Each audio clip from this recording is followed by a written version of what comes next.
Hey, it's Rebecca Smith from the KBIA newsroom in Columbia, and it's time for Missouri Health Talks, a project where we listen in on Missourians' conversations about access to health care.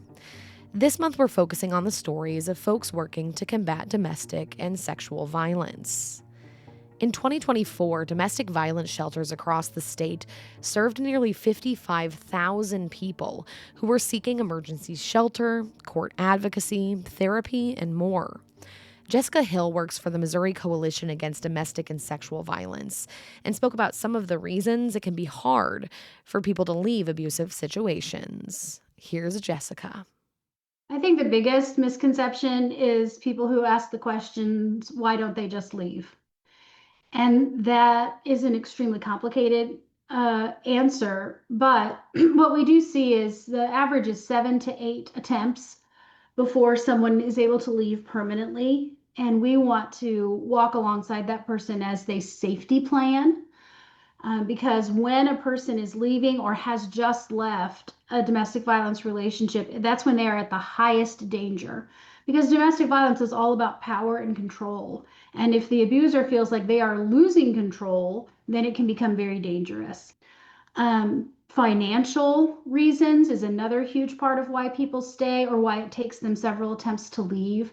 I've seen anywhere from like 85 to 90% of domestic violence relationships include some aspect of financial abuse. And so that can be things like not allowing somebody to be able to go to work or not giving them access to their money, taking out debt in their name. There's a lot of aspects of the financial side of things where people feel like they can't afford to leave. And then the other part of it, of course, is threats that are made by the abuser, whether it's I'll harm myself, I'll harm our children, I'll harm our pets. That can really be very serious, need to be taken seriously. So, one of the things that we really have worked on, and I do think more successfully in the last few years, is the idea of ending victim blaming. So it is never a victim's fault. No one deserves to be abused, whether that is physical, mental, emotional, financial abuse.